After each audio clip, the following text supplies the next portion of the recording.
Você já ouviu falar em habilidades socioemocionais ou soft skills?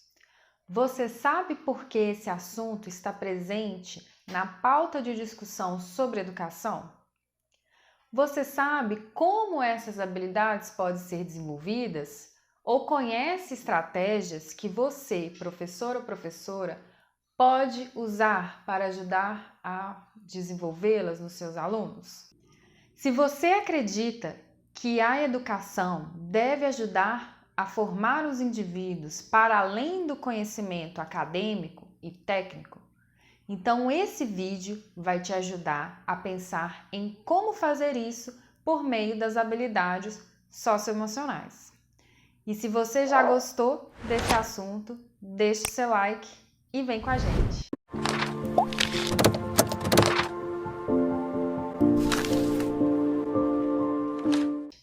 Eu sou Andréia Ruislan e junto com a Ana Paula Teles, estamos aqui para ajudar você, professor e professora, a buscar caminhos para transformar a educação.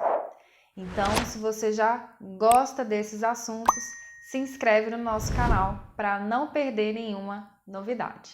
Se você já está acompanhando esse vídeo desde o início, já sabe que a gente vai falar sobre as habilidades socioemocionais. O que são essas habilidades e por que elas são importantes? As habilidades socioemocionais também são conhecidas como soft skills e é bem conhecida no mercado de trabalho, pois há muito tempo já se percebeu que ter um currículo acadêmico e um conhecimento técnico muito bom não é suficiente para as demandas que a empresa tem. Então, nas entrevistas de emprego, é comum que os candidatos sejam submetidos a testes que vão avaliar algumas habilidades socioemocionais, como, por exemplo, como trabalham sob pressão, se têm a capacidade de colaboração, criatividade para resolver problemas, resiliência, autocontrole.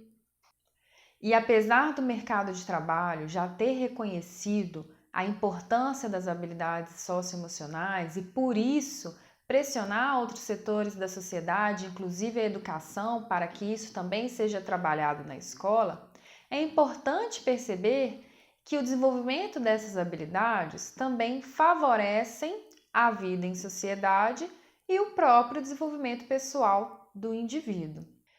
Isso porque essas habilidades vão nos ajudar a enfrentar melhor os desafios e adversidades da vida, a lidar com as nossas emoções ou situações traumáticas, a resolver problemas, a pensar de forma mais ética e responsável, considerando tanto o campo individual como o coletivo, além de nos ajudar a avaliar as consequências dos nossos próprios atos e também nos ajudar a relacionar melhor com outras pessoas.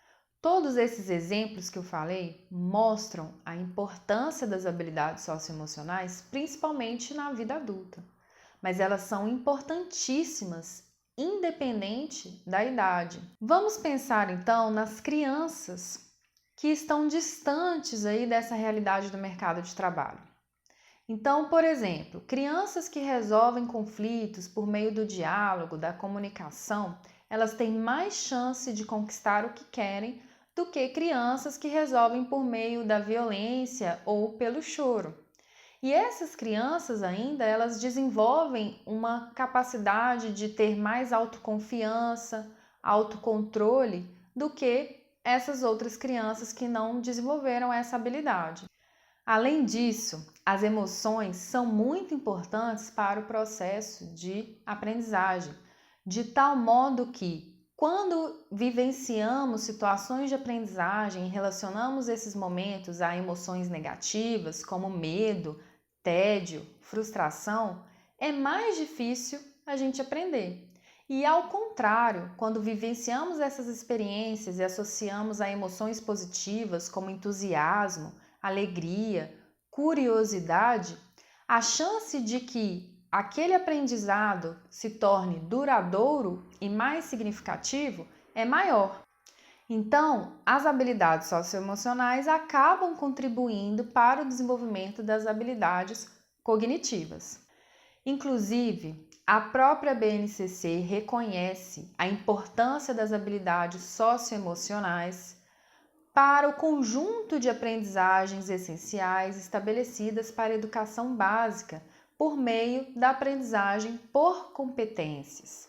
Então, se você analisar as 10 competências gerais para a educação básica, você vai perceber que todas elas trazem algum elemento relacionado às habilidades socioemocionais, como, por exemplo, a colaboração, a capacidade de resolver problemas, o pensamento crítico, saber lidar com as próprias emoções e também com as emoções dos outros, considerando princípios éticos, sustentáveis e solidários.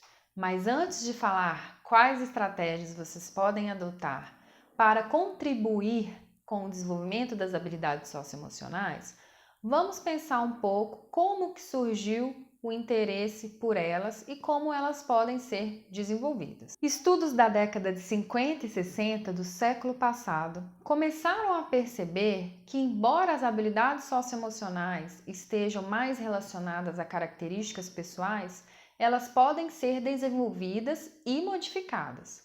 Então, por mais que essas habilidades se associem a traços de personalidade, elas não são imutáveis. E por causa disso, começou a buscar o entendimento sobre como essas características poderiam ser desenvolvidas. Nesse sentido, a neurociência vem trazendo importantes contribuições. No livro Neurociência e Educação, os autores destacam que o desenvolvimento dessas habilidades socioemocionais está relacionado às funções executivas do cérebro. E essas funções executivas são determinantes para a nossa vida em sociedade, pois elas estão relacionadas à forma como planejamos, como inibimos comportamentos inadequados, como avaliamos riscos ou avaliamos as consequências das nossas próprias atitudes. Então, são características que estão relacionadas a como reagimos frente às atitudes de outras pessoas. E essas funções executivas, elas também estão associadas ao desenvolvimento da autonomia do indivíduo, que nós já falamos em outro vídeo. Mas como essas funções executivas são desenvolvidas, o desenvolvimento delas e, consequentemente, das habilidades socioemocionais dependem muito dos fatores ambientais, ou seja, o ambiente social que o sujeito vive vai influenciar de forma significativa no desenvolvimento das redes neurais responsáveis pelas funções executivas. Assim, como o ambiente social das pessoas normalmente são diferentes, as trajetórias para o desenvolvimento dessas habilidades também serão diferentes e, consequentemente, as pessoas terão habilidades bem distintas. Para entender melhor o papel do ambiente no desenvolvimento dessas funções, nós vamos usar o exemplo do livro Neurociência e Educação. Segundo os autores, o problema do desenvolvimento das funções executivas, ele vai muito além do treinamento desenvolvido na escola, porque o cérebro humano, ele foi desenvolvido ao longo da evolução e o ambiente atual é totalmente diferente do ambiente encontrado em tempos antigos. Durante milhares de anos, as comunidades humanas eram muito pequenas e as crianças se desenvolviam muito próximas dos pais, dos parentes, dos vizinhos. Os pais principalmente, mas também os outros membros do grupo, contribuíam para o desenvolvimento dessas funções executivas à medida que as crianças iam crescendo. E de que forma eles faziam isso? Eles podiam estabelecer metas e acompanhar a implementação, supervisionar o comportamento das crianças, ajudar na resolução dos problemas e também analisar o erro junto com as crianças e acompanhá-los no processo de resolver esses erros. Então, o desenvolvimento da criança era acompanhado muito de perto pelos adultos, de modo que essas funções executivas elas iam se desenvolvendo gradativamente até que as crianças fossem capazes de tomar suas próprias decisões no mundo real. As crianças e os adolescentes, por sua vez, observavam muito de perto o comportamento dos adultos e buscavam internalizar as práticas cotidianas e constatavam que essas práticas eram valores e normas do grupo muito importantes para a sobrevivência, tanto individual quanto do grupo. Dessa forma, a capacidade de pensar criticamente, resolver problemas e autorregular-se a partir das normas daquela comunidade era desenvolvido de uma forma progressiva e natural. Atualmente, os adultos não estão mais tão próximos das crianças e dos adolescentes. Assim, o tempo de convivência entre pais e filhos reduziu-se drasticamente. Boa parte do tempo, as crianças passam na frente da televisão, cujo conteúdo não é discutido em relação aos valores da comunidade junto a um adulto amadurecido. Nas famílias de classe média e classe alta, ainda tem vários outros equipamentos eletrônicos, como videogames, celulares, tablets, que consomem boa parte do tempo que as crianças e adolescentes estão fora da escola, inclusive o momento das refeições. É claro que todo esse equipamento eletrônico vai proporcionar um acesso à informação e ao conhecimento que nunca antes a gente viu. Isso é inquestionável. O problema é que essas informações, elas não têm sido analisadas a partir de uma análise crítica, considerando os valores da comunidade. Assim, as conclusões a que chegam, elas não são questionadas, tendo como métrica os valores da comunidade. Nem os comportamentos que elas desenvolvem são debatidos pensando nas consequências de médio e longo prazo. A maior parte dos fatos é absorvida sem uma discussão entre esse conjunto de conhecimentos e a sua utilidade na vida real. Se os adultos não estão disponíveis, a escola não está preparada e os meios de comunicação não se preocupam no desenvolvimento dessas funções executivas, o cenário é muito preocupante em relação à formação de quem serão os adultos do século XXI.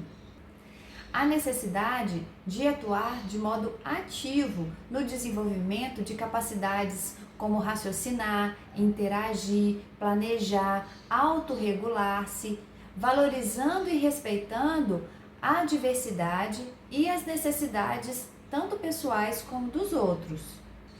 Isso precisa ser feito pelos pais, pela escola e pelo ambiente social mais amplo.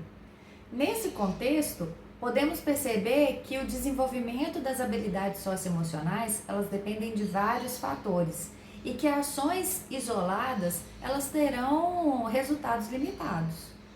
Dessa forma, além das ações individuais dos professores, é extremamente importante que a instituição dê condições para o desenvolvimento dessas habilidades socioemocionais na prática, porque é comum os professores encontrarem muitas barreiras nas escolas para que essas habilidades sejam desenvolvidas.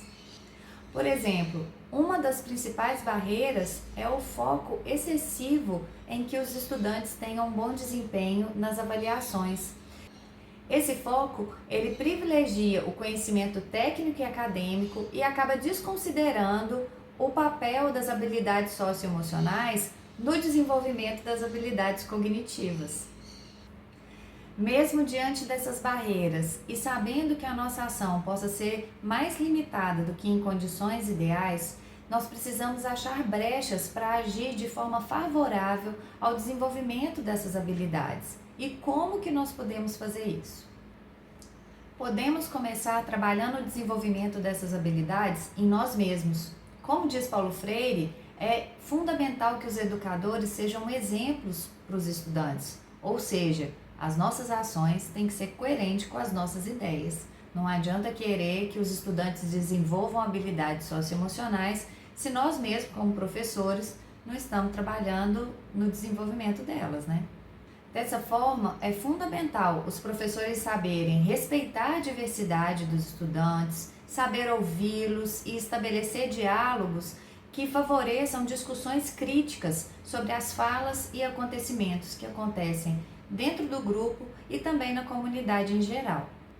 Os professores também devem passar por processos de autoavaliação e autoconhecimento para que continue a desenvolver suas habilidades socioemocionais e também aprimorar pessoal e profissionalmente. Em relação às práticas pedagógicas que você pode aplicar em sua sala de aula para o desenvolvimento dessas habilidades, considere estimular a colaboração por meio de atividades em grupos ou jogos. Os jogos, por exemplo, proporcionam o cumprimento de regras, aceitação de normas e desenvolvimento de estratégias para atingir os objetivos. E dependendo dos jogos, também podem contribuir para a cooperação, para o trabalho em equipe e muitas outras habilidades. Estimular a participação dos estudantes por meio de perguntas, que os ajudem, por exemplo, a conectar o conhecimento com alguma vivência pessoal. Então, perguntas do tipo: você ou alguém que você conhece já passou por uma situação parecida? Como foi? Me conta detalhes. Ou perguntas que estimulem o posicionamento, do tipo: você concorda ou discorda com o seu colega? Por quê? Ou ainda perguntas que estimulem a apresentação de justificativas ou evidências, como por exemplo: você pode me dar mais detalhes do que você está falando? De onde que você viu falar sobre isso? Tem alguns exemplos que possam ajudar a esclarecer o que você está falando? Me dá mais informações. E finalmente perguntas que estimulem eles ouvirem uns aos outros, do tipo: seu colega falou uma coisa importante, você ouviu? Pessoal, olha só, fulano está falando uma coisa importante aqui, vamos ouvir? Esse tipo de perguntas também pode contribuir para o desenvolvimento de outras habilidades, como as comunicativas. Um exemplo é a argumentação. E também contribui para mudar a forma como se lida com o erro. Nesse contexto, o erro ele passa a ser um aliado da aprendizagem, principalmente se você fizer esse tipo de pergunta, tanto em relação a respostas e comentários que são certos ou errados do ponto de vista da sua disciplina. Nas práticas pedagógicas, considere também momentos em que os estudantes possam falar das suas emoções. Isso pode ser feito por meio de jogos, dinâmicas, contações de história e também é por meio de projetos. Considere também estimular a apresentação e a análise de trabalhos. Isso pode contribuir para o desenvolvimento de habilidades comunicativas e pensamento crítico, uma vez que ter que analisar o trabalho do colega, elaborar perguntas, favorece o desenvolvimento de critérios críticos para essa ação. Outro aspecto importante a ser considerado é inserir uma cultura de feedbacks e de autoavaliação. A autoavaliação, ela pode ser feita em diferentes formatos, como a gente já apresentou no vídeo sobre autonomia. Assim, você pode definir os critérios previamente ou coletivamente. Já os feedbacks, eles podem ser dados individualmente por você, professor ou professora, ou pelos membros do grupo em casos de trabalhos em grupo. Só que nesses casos é muito importante você preparar os estudantes antes para que esse momento não seja de ataques pessoais e desavenças entre os membros do grupo. E mais uma vez, vai depender do nível de autonomia dos estudantes. É fundamental que os estudantes tenham conhecimento sobre o que eles precisam desenvolver para que tomem ações nessa direção. Um provérbio alemão diz que o autoconhecimento é o primeiro passo para a melhoria. Por isso, a autoavaliação e os feedbacks são tão importantes, pois vão proporcionar aos estudantes um momento de reflexão sobre as suas atitudes e sobre os seus aprendizados. Agora conta para nós, quais outras estratégias pedagógicas nós podemos adotar para favorecer o desenvolvimento das habilidades socioemocionais? Deixa aqui nos comentários. A gente se vê no próximo vídeo. Até mais!